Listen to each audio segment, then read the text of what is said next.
She walked away quietly. 5 years later, the Mafia boss discovered she was raising his twins. The rain over Harborview, Washington, was not a cleansing rain. It was a cold driving needle, the kind that reminded the docks of every debt. Taryn Holt felt it soak through the cheap fabric of her catering jacket, chilling the nurse's scrubs she wore underneath. 2 lives, 1 paycheck, 0 sleep, in her arms. Milo stirred, his small hand gripping the collar of her jacket. On her back, Sarah was dead weight, breathing a warm puff against Taryn's neck. She navigated the slick metal stairs to their apartment above the Cannery Row. The smell of fish and diesel was the lullaby of the working poor. Taryn shifted Sarah's weight, the motion pulling the cuff of her jacket back. Under the sodium lights, a thin, white line gleamed on her wrist. The scar was 5 years old, silvered by time, an emblem of a vow broken just before it could be sealed in blood. Inside, the apartment was small but dry. She laid the twins in their shared cot, their 5-year-old faces serene in the low light. They were her only truth. She began emptying the heavy canvas delivery bag from the catering gig, tins, leftover cutlery, and something else. Something hard. Her fingers closed around cold metal. She pulled it out. A Zippo. Heavy. Brushed chrome, engraved with 2 words and initials per sempre, K. The breath left Taryn's lungs in a painful rush. Beside it, rolling free, was a small steel ball bearing, Cade Marchetti's good luck charm, the boss of the East Coast's Marchetti Circle, the man she had run from. Her heart hammered against her ribs, a frantic bird in a cage too small. This was not a mistake. This was a message. Her laptop chimed, a single, anonymous email. No subject, just an audio file. Her hands shook so badly it took 3 tries to click it. It was not a threat. It was a memory. A low, male baritone humming a melody, an ancient, obscure Italian lullaby, the one he used to hum when he thought she was asleep, their secret. The text below the file was Stark Pier 19. 1 hour. If you want them to stay safe. Pier 19 was a skeleton of rust, jutting into the black water of the Sound. The rain had turned to a suffocating mist. Taryn was not the nurse, nor the caterer. She was the woman who had survived Cade Marchetti. But it was not Cade waiting by the iron trestle. The woman who stepped from the shadows with sharp angles and expensive wool. Rihanna Vale, the head of the rival Ashdown crew. He's not coming. Taryn, Rihanna's voice was smooth, like whiskey poured over glass. What is this? Taryn kept her hands deep in her pockets. Rihanna smiled, a gesture that held no warmth. She lifted her phone. The screen illuminated her face, casting shadows under her cheekbones. It was a picture. Milo and Sarah laughing, sliding down the green dinosaur at the local park. A picture taken that afternoon. They're beautiful, Rihanna said softly. He doesn't know about them. Not yet. But he will. Very soon. And when he does, you lose everything. Taryn felt the metal of the lighter press into her palm. What do you want? We have a mutual problem, Rihanna said, ignoring the question. Someone wants us both gone. The Federal Commerce Bureau of Integrity, the FCBI. They're working with Arcadia Meridian Bank, cleaning money and cleaning houses. They want us, and they want him. Taryn's mind reeled. The FCBI. Her numb fingers fumbled. The lighter slipped, clattering onto the wet metal grating of the pier. Taryn bent to retrieve it, but Rihanna was faster. She scooped it up, flicking the cap open. The flames sparked, illuminating the predatory glitter in her eyes. This, Rihanna said, holding the lighter, is a beacon, sweetheart. In just a few hours, this lighter is going to call down thunder on your house. 3,000 miles away, the air was stale with the scent of lilies and old money. Cade Marchetti stood near the back of the cathedral, ignoring the eulogies for his foster brother. Grief was a luxury. Betrayal was a fact. His phone vibrated, a text from his Harborview operative. Leak confirmed, local, high risk. Cade's gaze remained fixed on the altar, but his mind was already in the Pacific Northwest. He signaled his tech chief, who brought up a live feed from a traffic camera 2 blocks from the operative's last known location.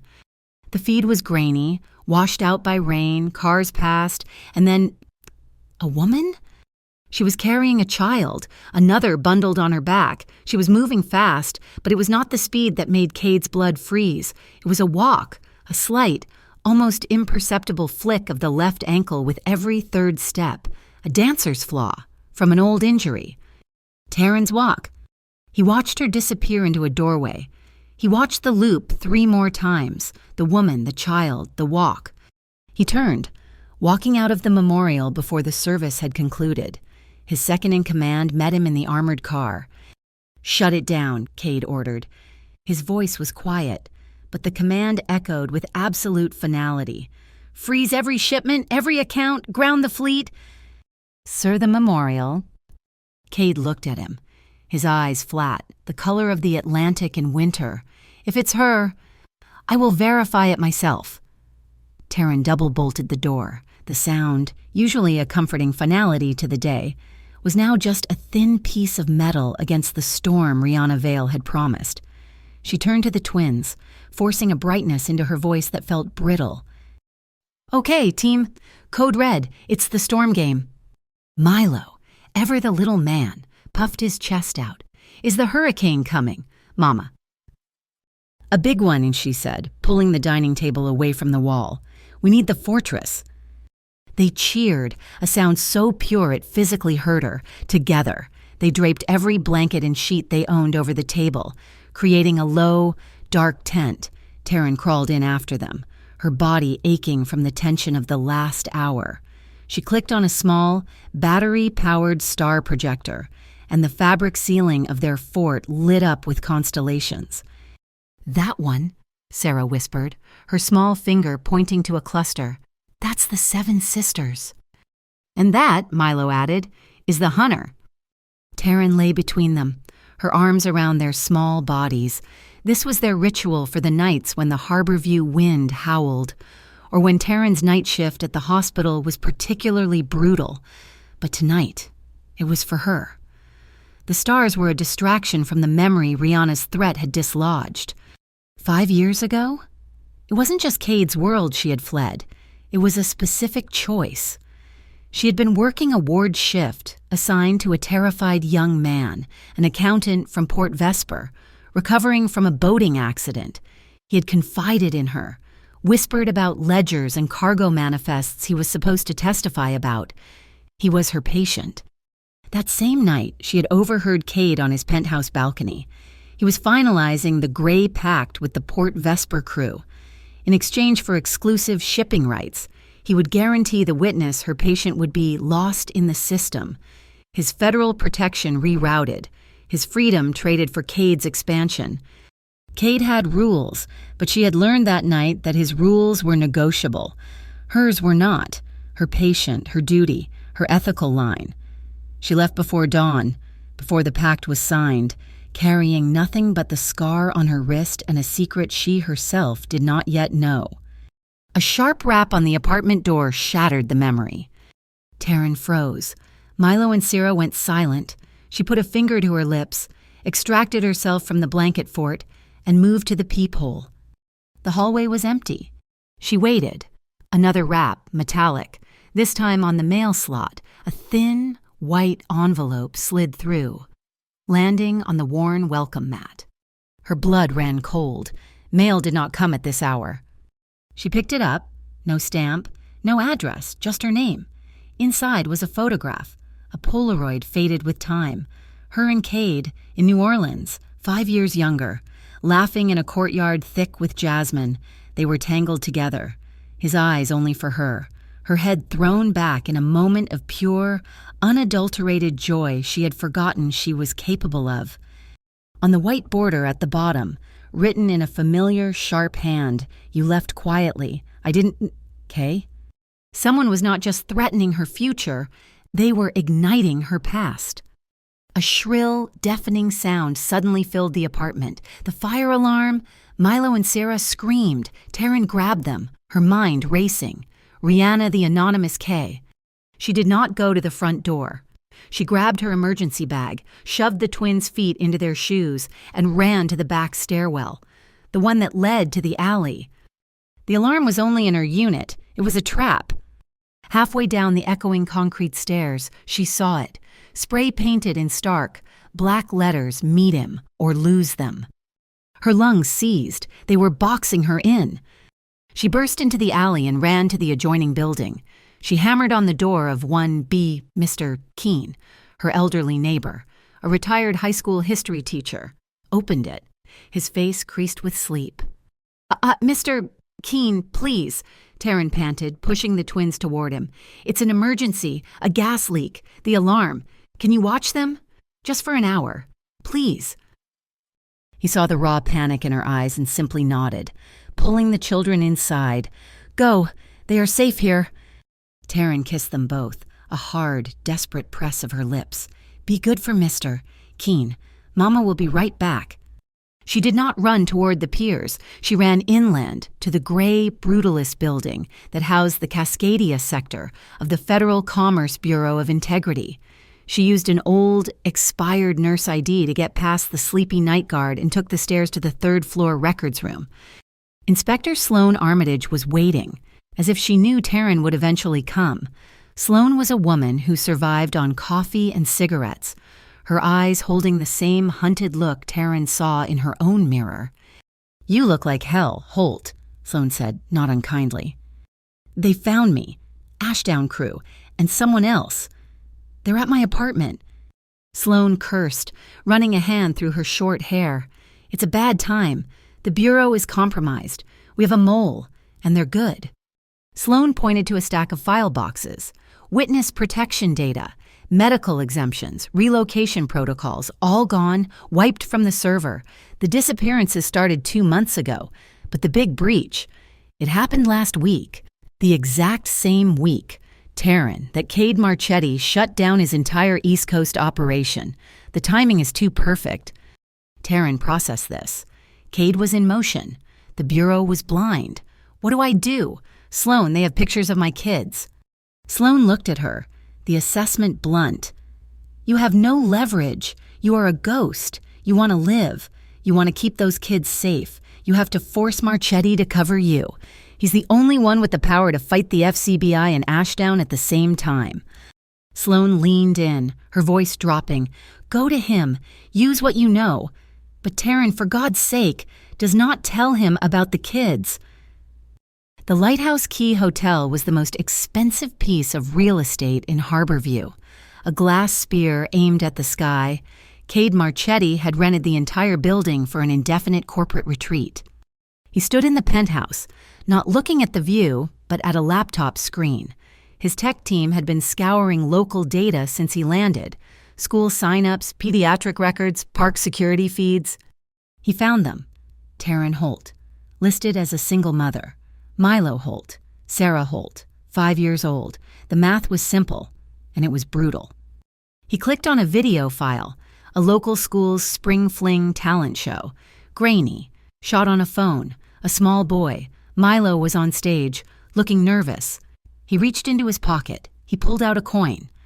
Cade stopped breathing. The boy was left-handed. He tossed the coin, catching it on his thumbnail, rolling it over his knuckles and back into his palm in a fluid, complex rhythm. It was not a common trick. It was a specific ancestral tick, the Marchetti family rhythm, the exact same one Cade was doing, at that very moment with the steel ball bearing in his own left hand. His eyes, which had been cold, analytical, and assessing, darkened. This was not a clue. This was a confirmation of blood. Taryn felt like a ghost walking into the lobby of the Lighthouse Key. The hotel was a monument to new money, all glass and polished steel, and it was utterly, terrifyingly silent. Sloane's words echoed in her ears, "Forcing Marchetti to cover you." She used the maintenance key card Sloane had pressed into her hand. The elevator bypassed the lobby, taking her straight to the penthouse service entrance. The doors opened not to a lavish suite, but to a long, dim hallway. The air was different up here, thick with the scent of ozonated air, damp, expensive wood, and the raw, metallic tang of the sea. He was a silhouette against a wall of glass, looking down at the city as if it were a map of his own design. Cade Marchetti. He turned, and the 5 years since she had last seen him evaporated, leaving only the scar tissue of their shared history. He was the same, yet harder. The man she remembered had a fire in his eyes. This man was the ice that survived it. He wore a dark, impeccably tailored suit, but the shoulder was stitched with a distinct thread of silver, a detail she remembered from his favorite tailor. He had been looking out the window, and his hands, resting on the sill, were not the smooth hands of a boardroom executive. They were raw, the knuckles bearing a fresh-set underscore of red scratches. He walked toward her. He did not rush, but every step was an act of reclamation, shrinking the room, shrinking the 5 years until he stood just inches from her. He was close enough that she could feel the heat radiating from his body, a furnace against the cold that clung to her. He held out his hand. In his palm rested the brushed chrome Zippo. "I didn't send this," he said. His voice, it was the same, a low baritone that vibrated through her, a sound she had spent half a decade trying to forget. Her hand shook as she reached out to take it. The first time their skin had touched in 5 years was a brief, electric brush of his fingers against her palm. It burned. "Rihanna Vale did," Taryn said, her own voice barely a whisper. "She's ambitious," Cade observed, his eyes never leaving her face. "But she's not the one who sent the lullaby. Someone is playing us both. Taryn. Someone is kicking over rocks to see what crawls out." His gaze was heavy, analytical, trying to catalog the changes in her, trying to read the 5 years she had kept locked away. "You left in the middle of the night," he stated. It was not an accusation. It was a fact being laid on the table. No note, no word, just gone. She had rehearsed this moment in her nightmares, but seeing him now, the truth about the twins felt like a vital organ, exposed, and she instinctively shielded it. I found the final paperwork for the Gray Pact." A flicker of annoyance in his eyes. That was business. "Oh, it was a man's life," she countered, finding a sliver of her old strength. "He was my patient. You were going to trade him. Cade, trade his testimony for shipping lanes. I was going to protect my territory, my family. I guess I just wasn't part of that territory," she said. The words laced with an acid bitterness that surprised her. His eyes flashed with a darker emotion. "You were never—" He never finished. The lights in the penthouse did not flicker. They died. They were plunged into an absolute suffocating darkness, broken only by the pinprick red lights of the smoke detectors and the distant city glow. In the same instant, Cade moved. He was not a man. He was a pure, predatory reflex. His hand clamped around Taryn's waist, pulling her from her feet in the exact second that a high-velocity crack split the air. The window he had been standing in front of, a sheet of glass an inch thick, exploded inward. A hailstorm of tempered glass rained across the marble floor. "Sniper," he growled, his voice a vibration against her back. "Opposite roof." He did not run for the stairs. He dragged her, half carrying her, toward a steel door she had assumed was a utility closet.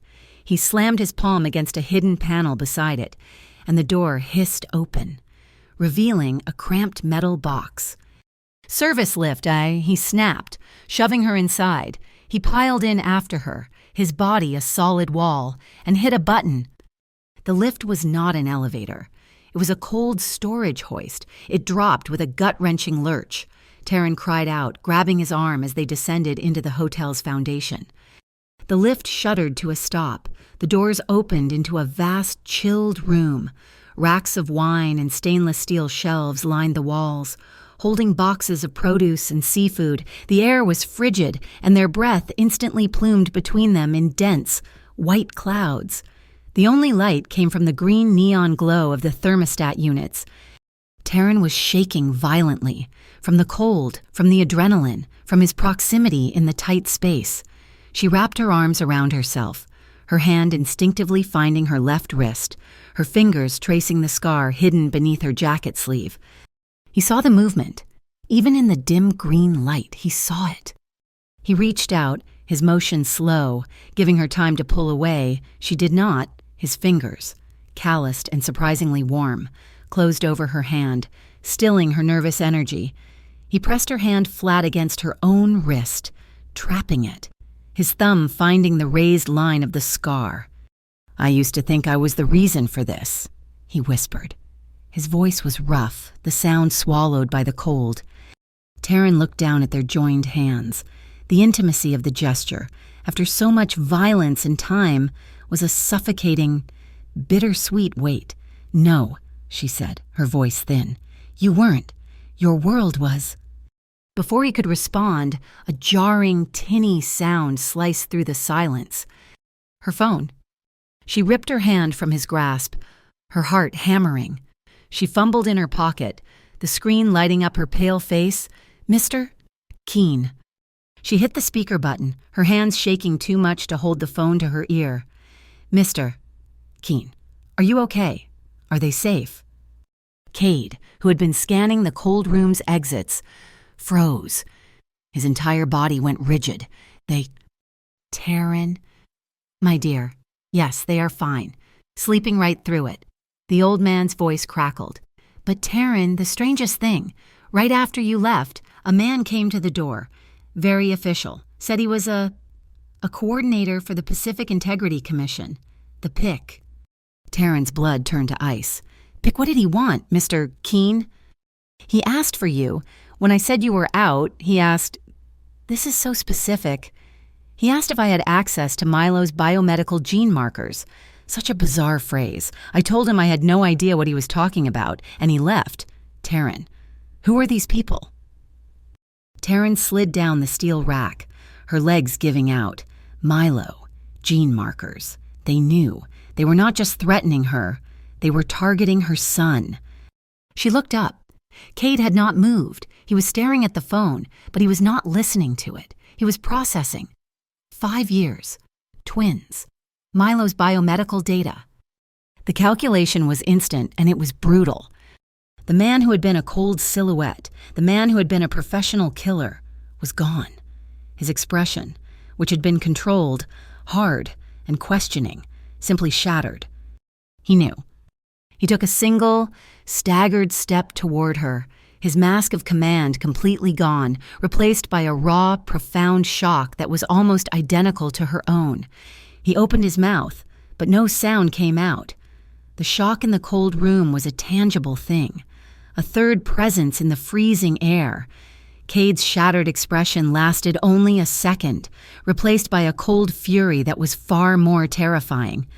The Mafia boss was gone, and the father had taken his place. He did not ask Taryn to confirm it.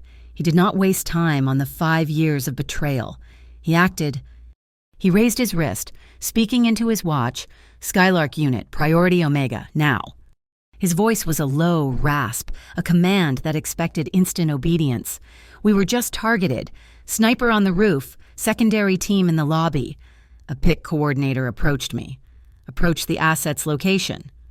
Taryn watched, her own panic giving way to a cold, clinical focus.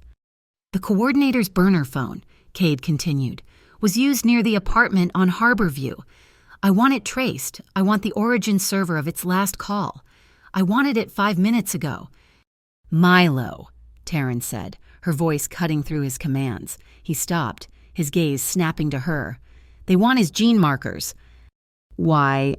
"He has congenital arrhythmia," Taryn said, the words tasting like ash. "A rare variant. He's enrolled in a trial for a new stabilization therapy. It's completely legal, completely ethical. But the data... Cade, the data is priceless." She stepped closer, invading his space, forcing him to see her not as the woman who ran, but as the mother who stayed. "They are not just hunting your son. They are hunting my patient. Here is the deal. You mobilize your world, and you protect them. Both of them. When they are safe, truly safe. I will give you the complete medical data file. I'll show you exactly why they are willing to start a war for him." He did not hesitate. "Done." His watch chirped. A synthesized voice, sterile and fast, filled the cold room. "Trace complete." The burner's handshake was routed through 3 proxies, but the final authentication server is secure. Registered to Arcadia Meridian Bank. "Rihanna Vale's laundromat," Cade said, the pieces clicking into place. "They are working together," Taryn finished, the walls closing in. "The FCBI, Rihanna, and the bank." "Get us out of here," Cade ordered his watch. "Clean exit, south garage." They moved, Cade's hand on the small of Taryn's back, guiding, pushing, protecting. They took the service stairs, emerging into the cavernous concrete garage. A low-slung, dark gray sedan waited, its engine already humming. He then accelerated, scraping the filth-covered tunnel wall, forcing his passenger side directly parallel to the SUV's driver window. "Now, Taryn." She hit the button. There was no sound, but the effect was immediate. The SUV's engine died, its lights went out, the power steering failed. It was a 4,000-pound brick. Dead in the water, it veered, smashing into the concrete divider.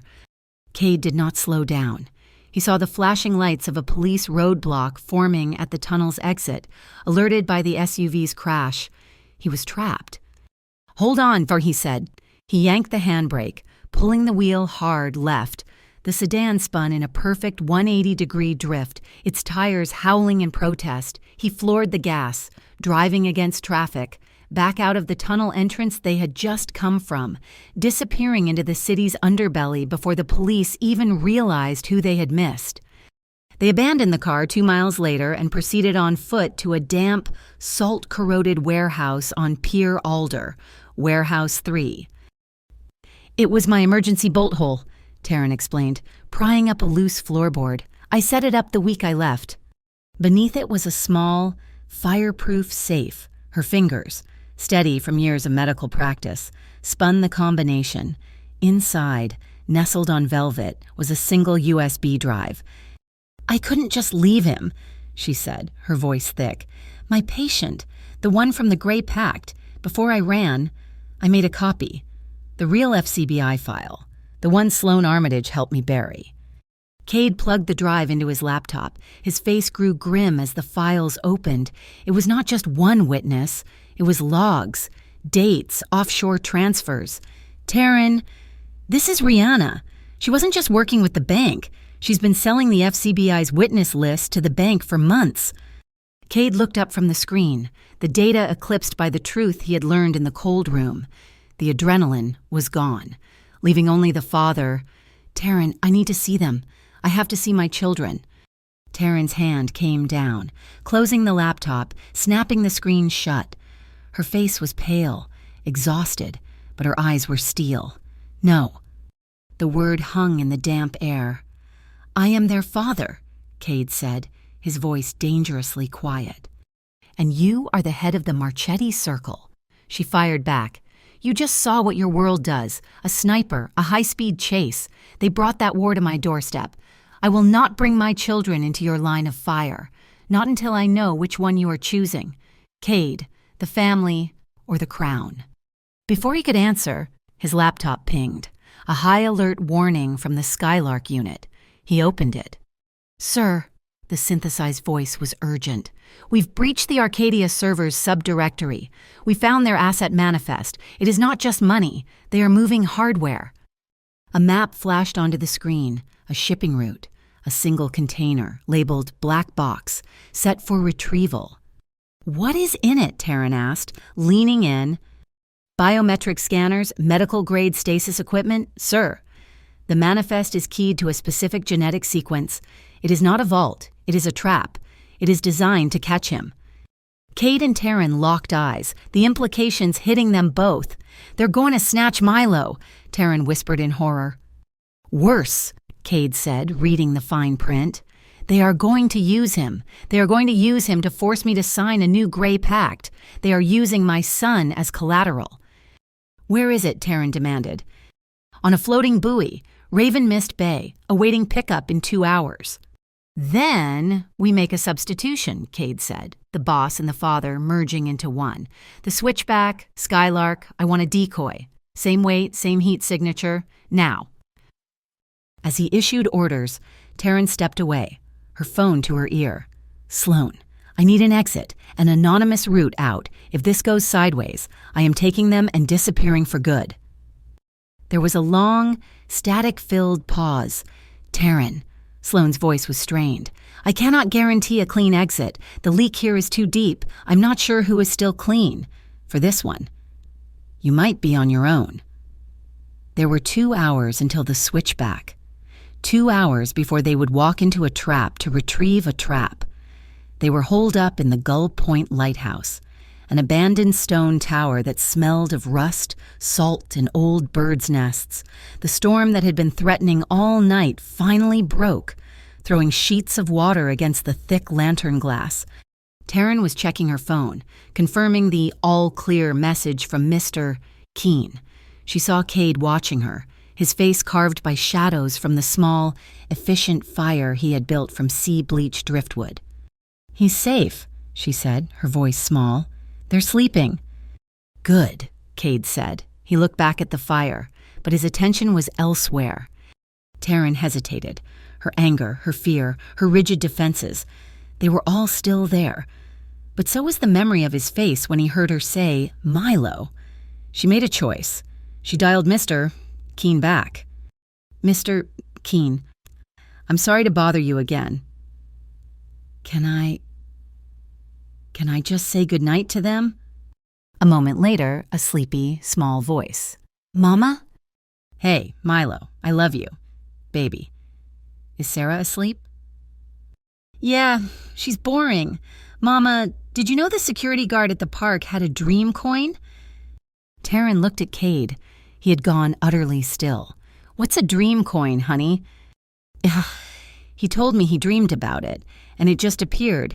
He can make it flip and run over his knuckles, like a spider running. The little boy's voice was full of sleepy awe.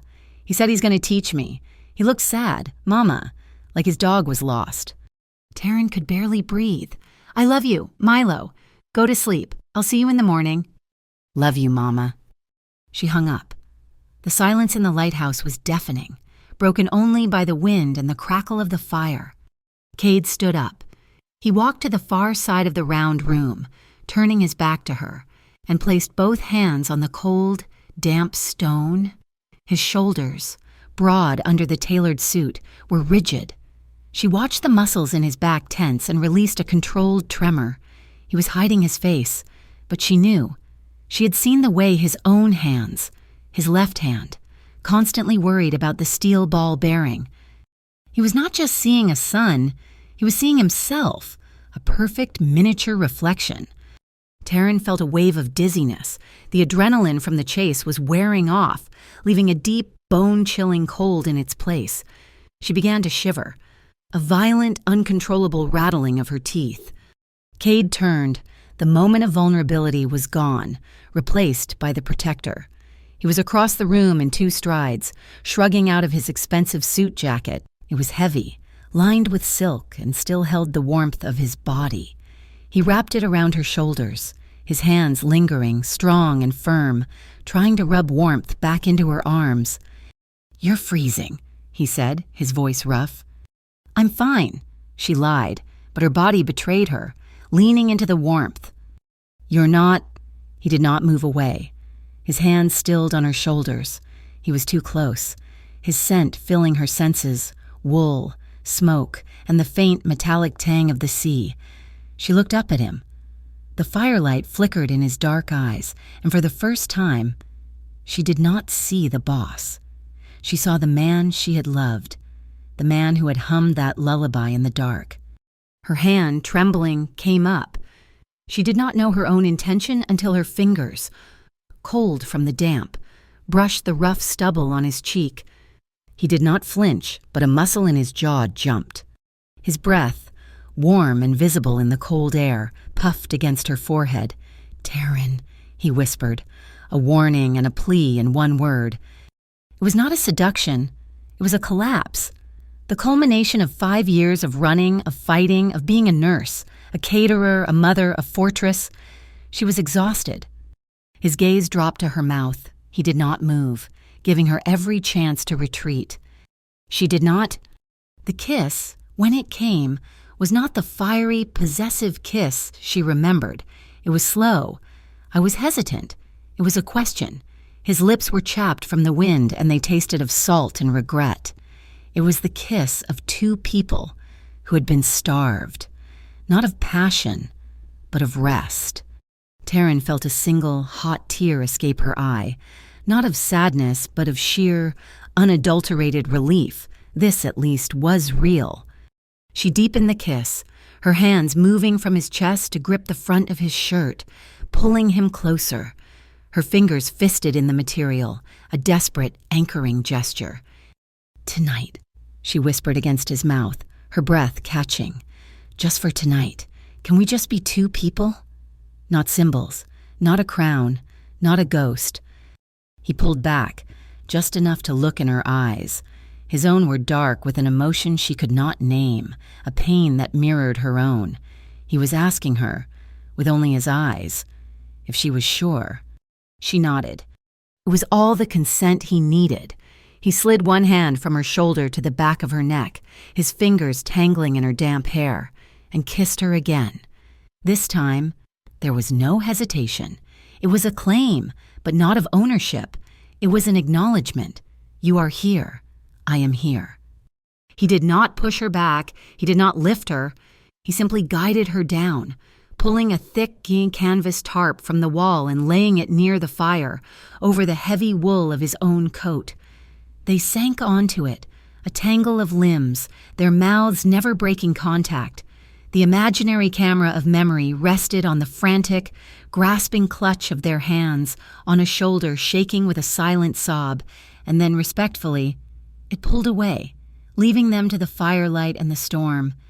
Later, they lay facing each other, the fire reduced to glowing embers. Taryn was tucked into his side, his arm a heavy, protective weight over her. "The Gray Pact," she said quietly, her voice muffled against his chest. "I saw the paperwork. I heard you on the balcony. You were going to trade him, my patient." Cade was silent for a long moment. "I was," he admitted, his voice a low rumble. "It was a strategic move, a necessary sacrifice. That's what I told myself." She stiffened, ready to pull away, but his arm tightened, not allowing it. "And then you were gone," he continued. "I spent the night looking for you. The next morning, I went to the meeting with Port Vesper. I tore the Gray Pact in half. I told them if they ever came near my territory, or any federal witness in my city, I would burn their entire operation to the ground." Taryn looked up at him, her eyes wide. "What?" "I ended it, Taryn. I ended it because of you, because you were the only line I had that I would not cross. And when I crossed it, you were gone. It was the last deal like that I ever considered." He touched her cheek. "I tried to find you, for a year. I had every man looking. You were a ghost. I thought you were dead." She finally broke. The tears she had held back for 5 years came in a silent, shuddering wave. She cried for the patient, for the loss, for the years they had been stolen by a simple, terrible misunderstanding. She cried for the tiny, 5-year-old boy who had his father's hands. He just held her, rocking her gently until she was finished. "Cade," she said, her voice raw, "they are coming for our son. Rihanna, the FCBI, the bank." "I know." His voice was different. The confession had settled something in him. "After this is over, after the switchback, I am taking a step back." "A step back?" "Aye. Half a step," he corrected, looking into the fire. "I will move the circle into clean logistics, cut the old ties, and the other half, I will take when I know they are safe. All of them." It was a promise, the most he could give. As if summoned by the vow, his watch chirped. The synthesized voice of the Skylark unit was cold and urgent. "Sir, alert. We ran voice analysis on your hotel's internal security feed. cross-referencing with known associates. There is a high probability match. Rihanna Vale has an asset inside your personal guard. Raven Mist Bay was a graveyard of ships, and the fog was a shroud over the water. It was just after 3 in the morning. Cade's decoy team, the Skylark unit, moved like shadows on a small, motorized barge, their movements cloaked by the thick, damp air. Taryn was not on the water. She was their eyes, set up in a rusty utility shed on the abandoned Blackfin shipyard pier. In front of her was a laptop running 3 tactical feeds and a haptic feedback remote for the industrial drone. Her hands, which had trembled in the lighthouse, were now rock steady. This was her element, not the violence, but the precision. She was in the ICU. The drone was her patient. Its battery levels and motor torque were its vital signs. "Anchors are set," she said into her microphone, her voice crisp and low. "Tension is stable. I am releasing the grapple." On the screen, the heavy lift drone, a black X against the gray fog, descended. It hooked the decoy container on the barge. On the pier below her, Cade stood with 2 of his men, and Cass Leto, the traitor. Cade did not look at the water. He looked at Cass. "The security guard," Cade said, his voice flat. "The one at the park, with the dream coin. That was you." Cass, a broad, heavy man who had guarded Cade's back for 7 years, flinched. "Sir, Was the debt that high, Cass?" Cade asked, his voice deceptively calm. "That you would sell my son—" "You do not understand," Cass burst out, his hand instinctively moving to his holster. "Arcadia. They had my markers. My sister's medical debt. They said it was just information. Just a little leverage." "You pointed a loaded gun at a child," Cade said. "Decoy is clear," Taryn's voice cut in, unaware of the drama below. "I'm moving to the target buoy." On her screen, she expertly navigated the drone, swapping the heavy decoy for the smaller, more compact black box on the floating buoy. And then the fog lit up. A boat, low and black and fast, cut through the water, its searchlight blinding them. Red flares shot into the sky, raining down, turning the mist into a swirling, demonic red. A voice, amplified, boomed across the bay. "Rihanna Vale." "A good try, Marchetti, but you are so predictable, always trying to save everything." "Taryn, pull it out now," Cade roared, drawing his weapon as Rihanna's boat opened fire, the shots pinging off the metal barge. "I am trying. The flares are blinding the optics." Taryn fought the controls, her screen a mess of static and red light. I have the box. I am coming in." A single rifle shot cracked from Rihanna's boat. It was a perfect, calculated shot. It did not hit Taryn. It did not hit Cade. It hit the drone. The drone's engine exploded. On Taryn's screen, the feed dissolved into pure static, and she heard the sickening whine of the failing motor. The black box, the key to everything, was falling. It hit the water with a heavy splash and began to sink. "No!" Taryn screamed, slamming her fist on the console. Cade did not hesitate. He did not look at Rihanna. He did not look at Cass. He ripped off his overcoat and dove, a clean, powerful entry into the black, freezing water. Taryn scrambled from the shed, her heart in her throat, racing to the edge of the pier. Cade. The water was a silent, black mirror. Rihanna's voice cackled over the loudspeaker. "The great man himself, choose. Marchetti, the sun, or the Empire." Rihanna's boat turned, its guns focusing on the pier, pinning down Cade's men. At that moment, Cass Leto saw his opening. Taryn was exposed, her back to him, her eyes frantically searching the water. She was the witness. She was the one who had tied Cade to this. He raised his handgun, his movements slick and practiced. Cade's head broke the surface. He was 20 feet out, gasping, the cold already seizing his muscles. In one hand, he held the black box. Taryn line. She saw him. She grabbed the heavy, coiled rope, the life-saving coil from the pier pylon. She saw his desperation, and in the same terrible instant, she saw the movement behind her. Cass, his face a mask of panic, turning the gun on her. There was no time. Cade saw it, too. Cass, Taryn, the gun. Taryn threw the line with all her strength. As Cade's hand caught it, he roared, "Down!" He did not wait for her to obey. He used the rope, his own momentum, and the last of his strength to launch himself from the water. He was not climbing. He was attacking the pier. He hit the deck in a spray of frigid water, a solid, heavy-in-motion mass, and he did not stop. He lunged, tackling Taryn, covering her smaller body with his own, just as Cass fired. The sound was a flat, wet thwack. Cade's entire body was seized. He cried out, a sharp, guttural sound of pure, unadulterated rage, not pain. The bullet, meant for Taryn's back, had torn through the flesh of his left shoulder. Taryn felt the warm, wet rush of his blood soak her shirt. "You're hit." "He is done," Cade snarled. He rolled off her, his own weapon in his right hand, and fired 2 precise shots at Cass's feet, forcing him back as his loyal men finally subdued the traitor. "Fall back," Cade ordered, his voice strained, as he clutched the black box to his chest. "Blackfin, now!" They retreated into the shipyard's massive, echoing hull, sealing the steel doors behind them, leaving Rihanna to curse at an empty bay. Cade slumped against a rusted bulkhead, the black box dropping to his feet. His face was pale.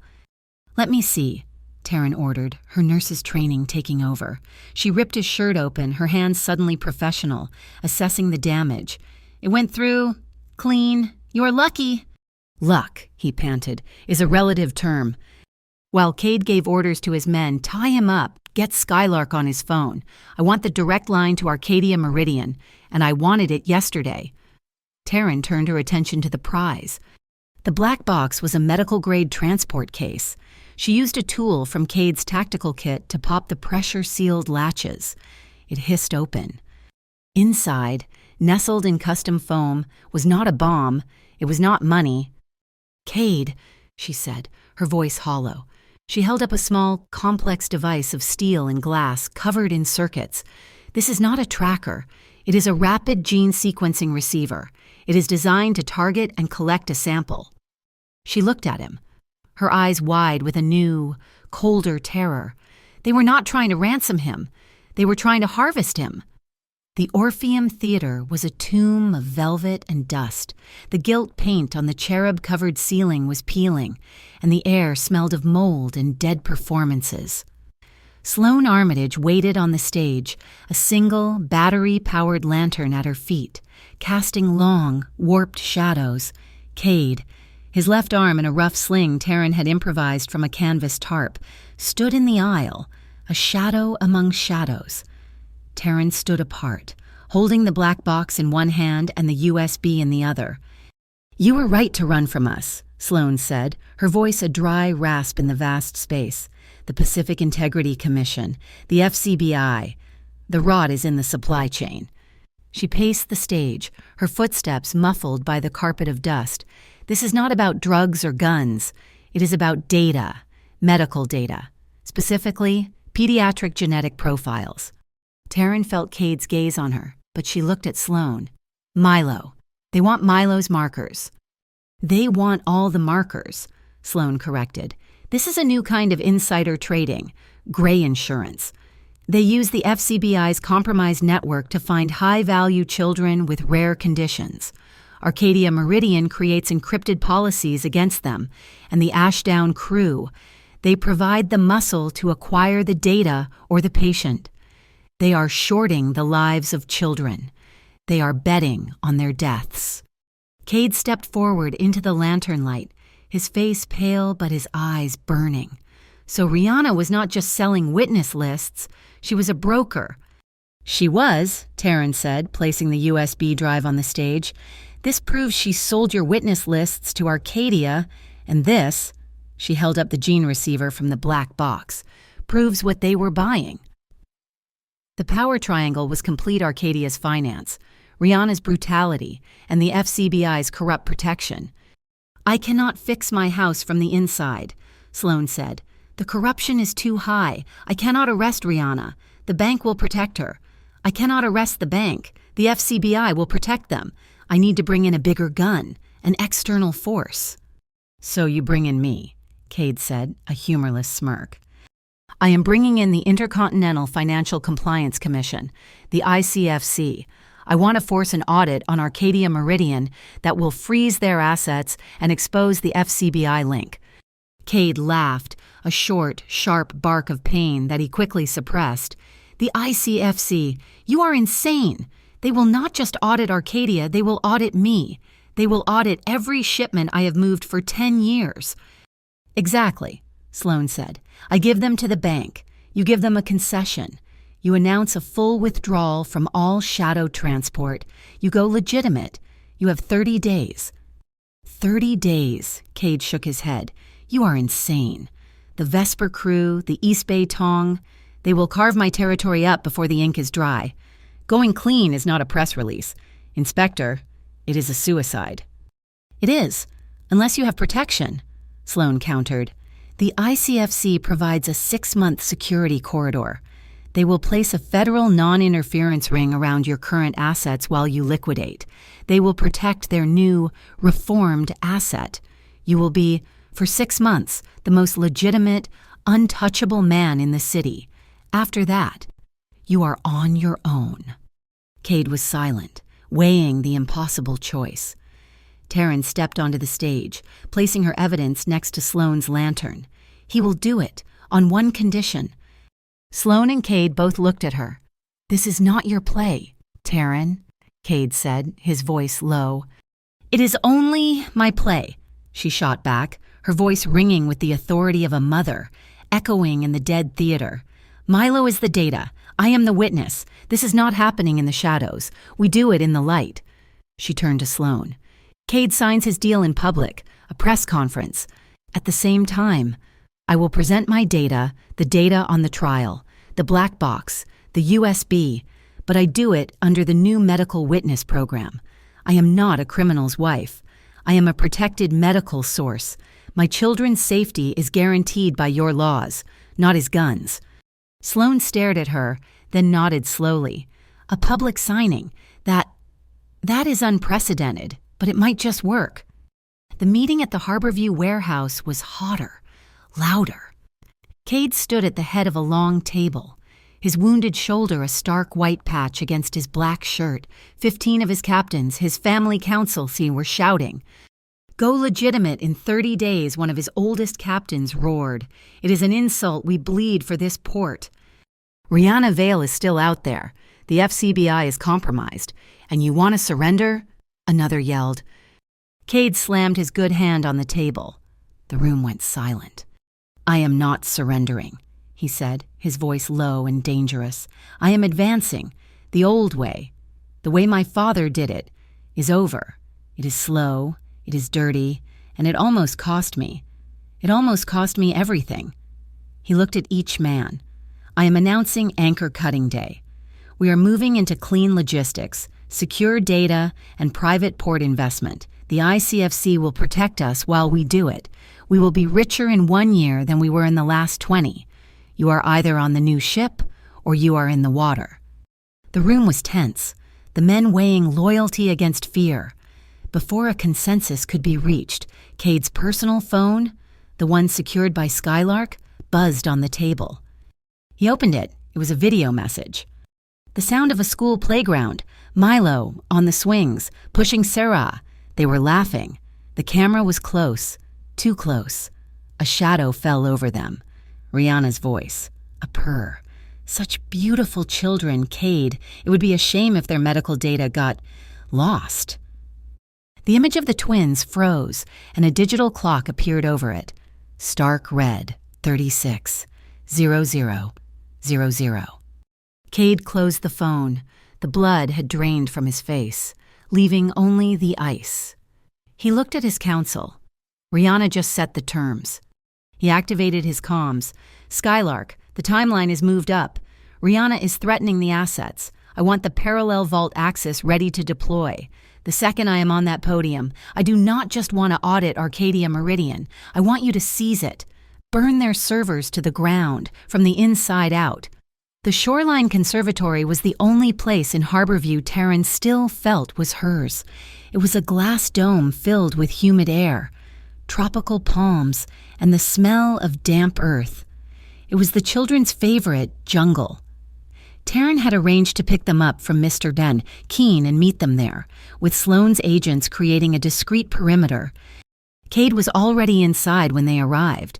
He was not wearing a suit, but a simple gray Henley that made the bandage on his shoulder stand out starkly. He was standing near the koi pond, and he looked, for a moment, completely out of his element. He was holding a vintage Polaroid camera.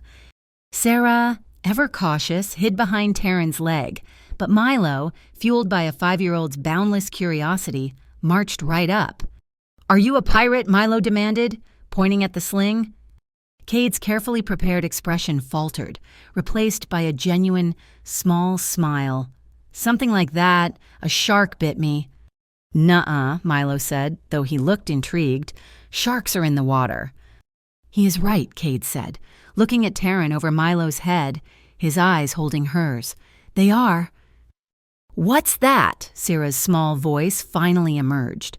She was pointing at his right hand. He was holding the ancestral coin, the one that matched Milo's, letting it gleam in the filtered sunlight.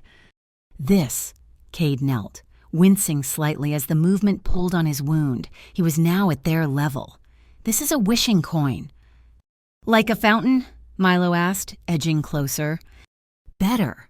Cade's hands were clean, his knuckles healed, but his left hand began to move. He tossed the coin, caught it, and rolled it across his knuckles with the same familiar, spider-like rhythm.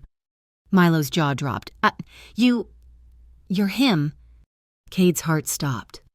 "You're the security guard," Milo shouted, vibrating with excitement. "The dream coin man."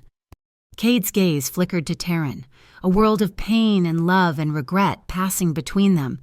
He turned back to Milo. "I'm not a security guard," he said softly, "but I knew a boy, a long time ago. A boy who lived on the harbor and did not have very much, but he liked to count the stars, and he taught himself this trick, to keep his hands busy, to remind himself that even a small thing can make magic." Sarah, braver now, stepped forward. She did not look at the coin. She looked at his shoulder. Her tiny finger reached out and, with an almost reverent gentleness, touched the edge of the white bandage. "Does it hurt?" Cade had faced down bullets, blades, and betrayals. Nothing had ever undone him like that single, simple touch. He had to clear his throat before he could speak. Not anymore. He raised the Polaroid camera. Can I take a picture of the jungle explorers?" Taryn watched from the pathway as Cade, the man who commanded a coastal empire, sat cross-legged on the mossy stones, patiently showing Milo how to hold the camera. She watched Sarah, her quiet, observant daughter, lean against Cade's good side, mimicking his posture.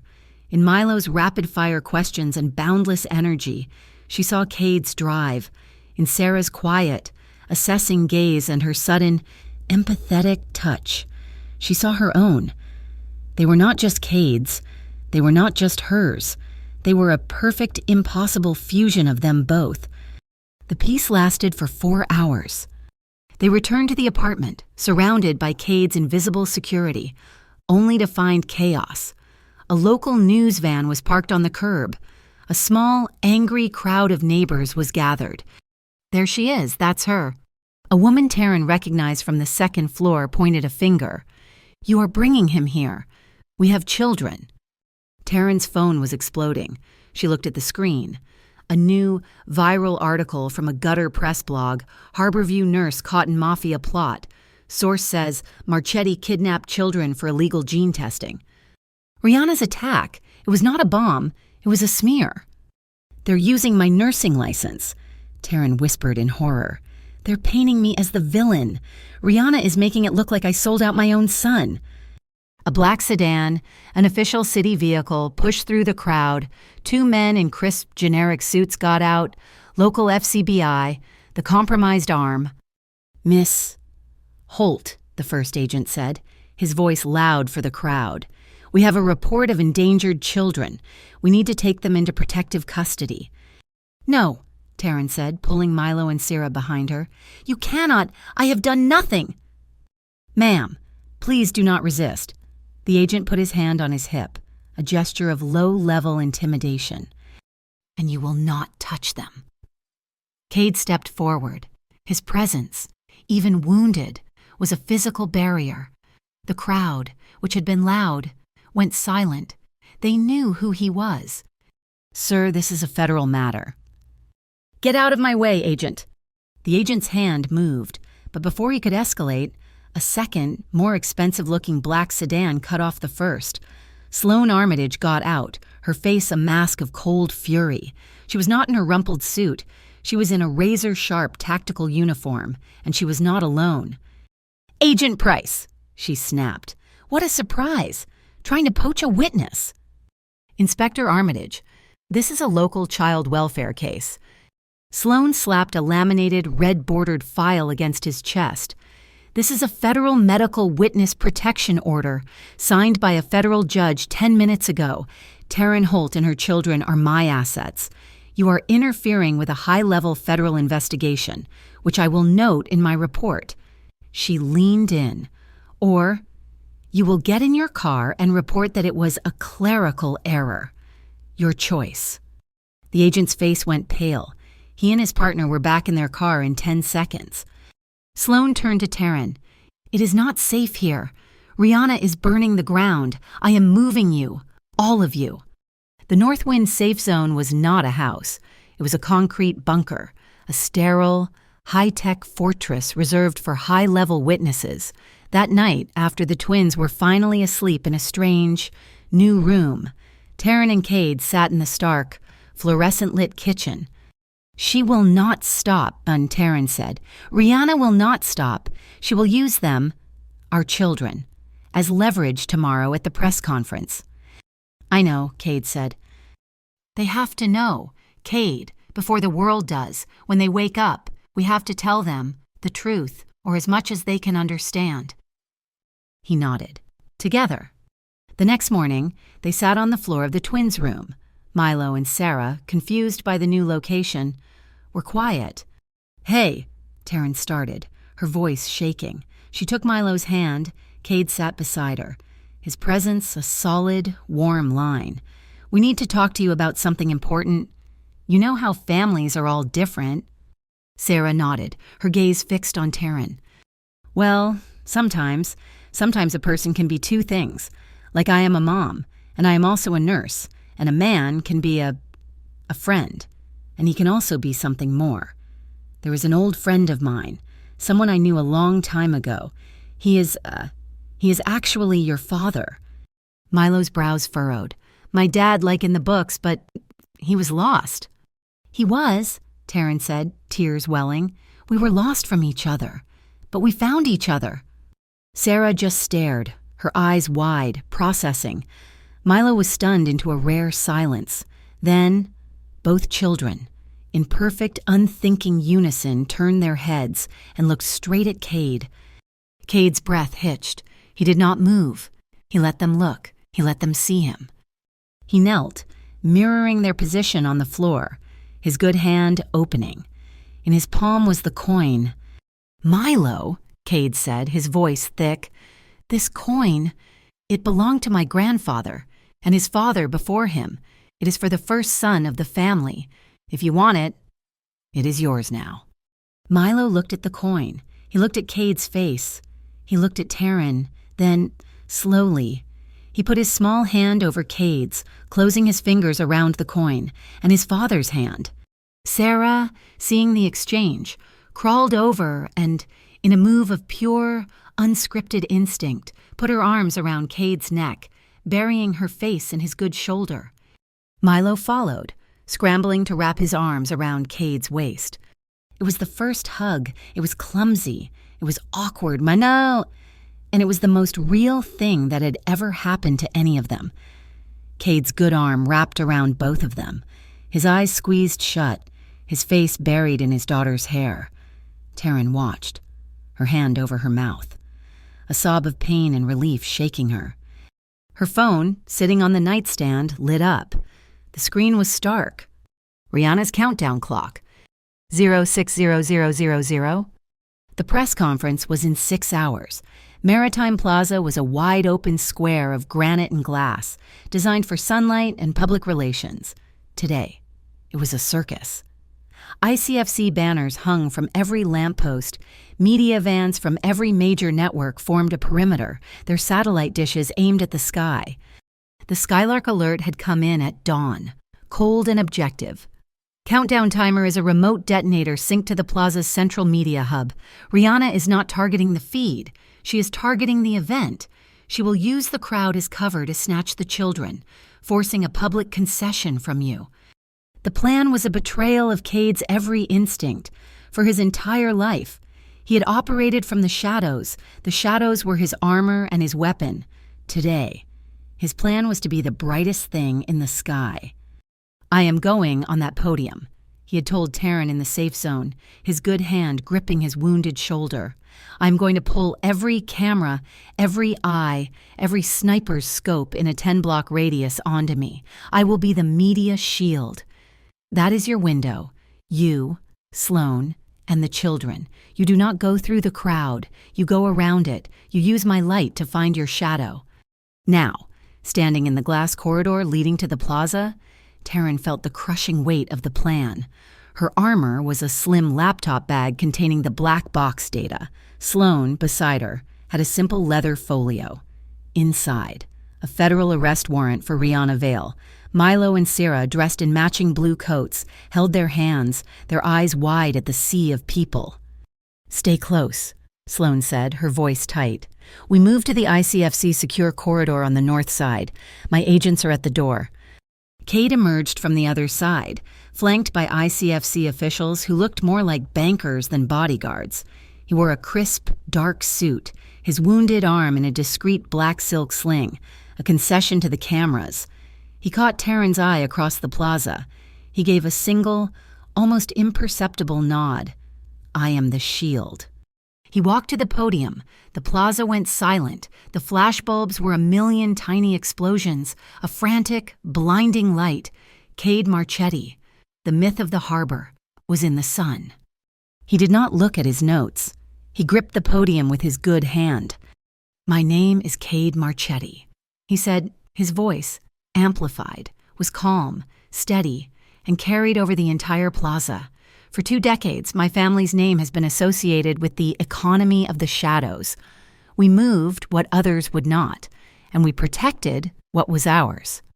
On the far side of the square, Taryn and Sloan began to move, using the wall of press vans as cover.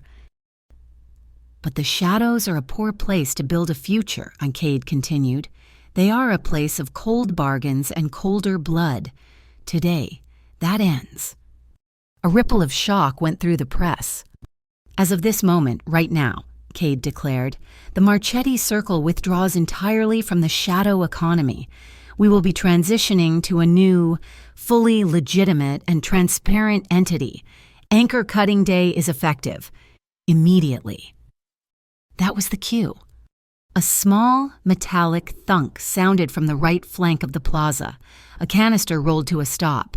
Then a dense, billowing cloud of white smoke exploded outward. Panic! The crowd surged, a single, screaming mass, away from the smoke. "They're here!" Sloan shouted, pulling Taryn forward. "Marchetti is lying," a voice blared from a bullhorn. "He is just whitewashing." Through the smoke, a dozen men in Ashdown crew colors, armed with bats and clubs, charged the podium, and in the lead was Cass Leto, his face twisted in a mask of rage. He was not trying to reach Cade. He was trying to scatter his ICFC protection. The chaos was perfect. "Now, Taryn, go." Sloan shoved her toward the glass doors of the ICFC corridor, where 2 agents were waiting.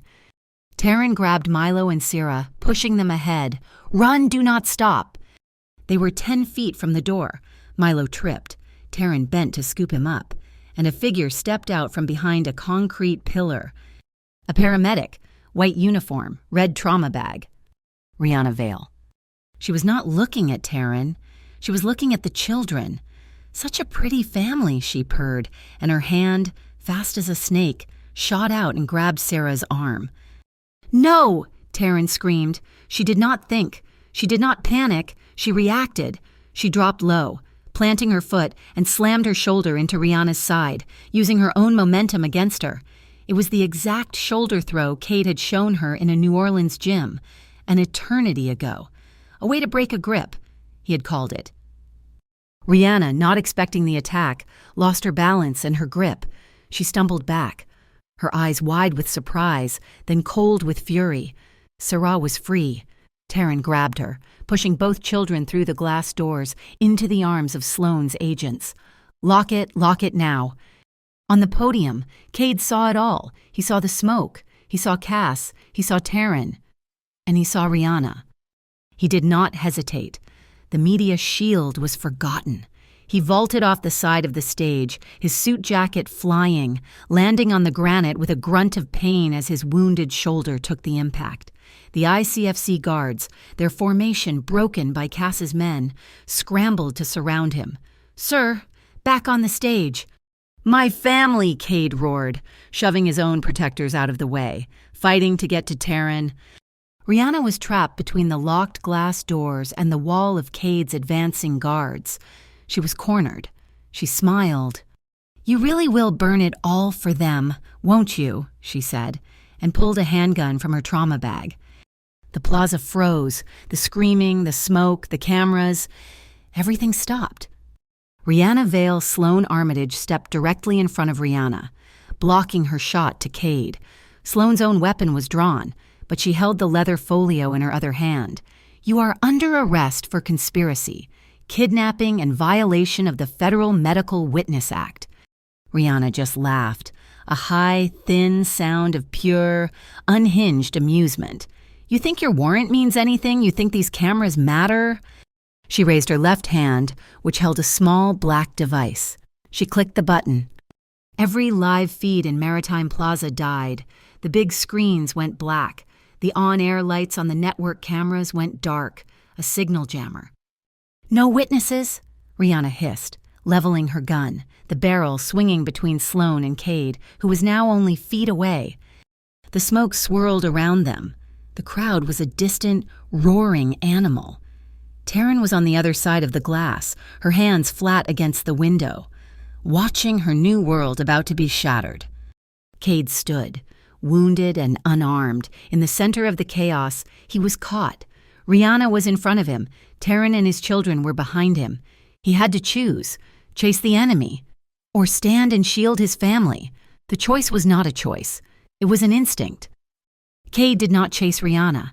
He lunged in the opposite direction, a desperate, protective move, ignoring the gun and the threat. He ripped his suit jacket off his wounded shoulder, the motion sending a bolt of pure agony down his arm, but he did not care. He threw the jacket over Taryn, Milo, and Sierra, creating a small, dark tent, a shield of wool and silk. "Get them in," he roared at the ICFC agents, shoving the three of them bodily through the now open glass doors of the secure corridor. He pushed them into the clean zone, into the arms of Sloane's agents. The second they were clear, the reinforced doors slid shut, locking them in. Cade turned, his back to the glass, to his family. He was alone in the smoke-filled plaza, wounded, unarmed, and facing Rihanna's gun. "You really are a fool," Rihanna hissed, her amusement gone, replaced by the cold finality of a predator. She raised the gun, her aim steady on his heart. She fired. Cade did not run. He moved, a sharp lateral dodge, a bullfighter's step that he had learned in a different life. The bullet hissed past his ear, close enough to feel the heat. He did not have a weapon, but he had a symbol. His good hand dove into his pocket. He pulled out the brushed chrome Zippo, per sempre, K. As Rihanna corrected her aim, he flicked the cap and struck the wheel. A single, defiant spark flared in the white smoke. He held it high, a tiny flame in the chaos. It was not a weapon, it was a target. High above, on the roof of the opposite building, an ICFC sniper, blinded by the smoke and the signal jammer, saw the spark, "Target marker acquired," he said into his comms. "Non-lethal rounds firing on associates." A series of hard, thudding paths echoed across the square. The Ashdown crew members who had charged with Cass Leto suddenly collapsed, clutching their chests and knees, felled by high-impact rubber bullets. Cass Leto, seeing his crew go down, made a desperate lunge for Rihanna, to pull her out, to escape. He was too late. At that exact, critical second, the parallel vault axis engaged. Skylark's digital assault hit its mark. Every massive screen in Maritime Plaza, screens that had been blacked out by Rihanna's jammer, suddenly blazed to life. They were not showing the press feed. They were showing the contents of Arcadia Meridian's darkest servers. There were bank ledgers, audio files, the names of the compromised FCBI agents, and scrolling in stark, undeniable text, the details of the gray insurance plot, centered on a 5-year-old boy named Milo Holt. The truth did not just come out, it exploded, broadcast 30 feet high above their heads. The crowd, the press, the ICFC, they all saw. Rihanna froze, her face turning from rage to a pale, horrified mask as she saw her entire operation crumble in real time. She was finished.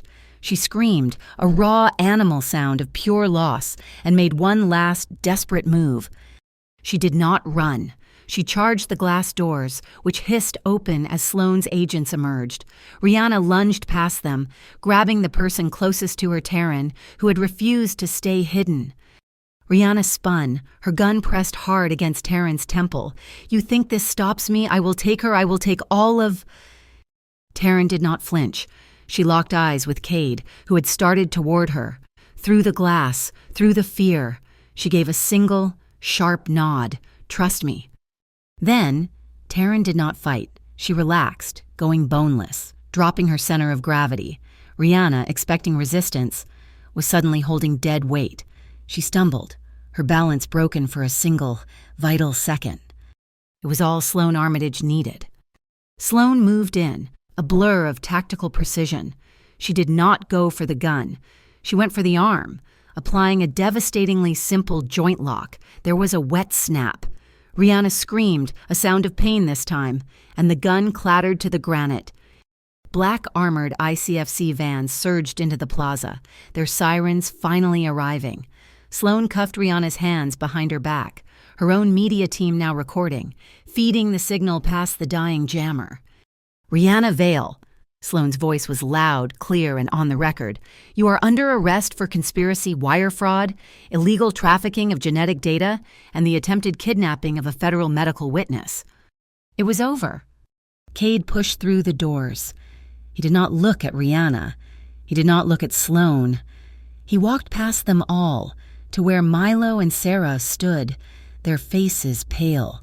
He dropped to his knees, his wounded shoulder be damned, and pulled them both into his good arm.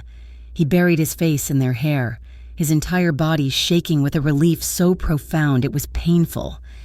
The cameras, their feeds now restored, swarmed him. They did not care about Rihanna. This was the shot. Cade Marchetti, the Mafia boss, on his knees, clutching 2 children. He looked up, his shoulder bleeding through his shirt, his eyes clear and burning. He looked directly into the nearest lens. "My name is Cade Marchetti," he said, his voice raw. "I am ending the old empire. I am choosing to be a father."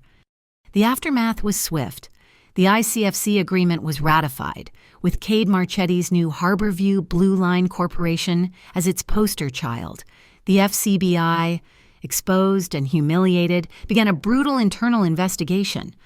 Arcadia Meridian's assets were frozen. Cade signed the final papers, and just like that, the Marchetti Circle was history. That night, they were not in a bunker. They were at the Gull Point Lighthouse. The air was clean, and the only sound was the rhythmic crash of the waves. Taryn gently taped a fresh bandage to Cade's shoulder, her fingers deft and light. "You cannot go from Mafia boss to logistics CEO in one day," she said quietly, her voice full of the day's exhaustion. "I know," he said. "It will be hard. There will be blowback." "We will handle it." She met his gaze. She paused. You do not have to promise me forever.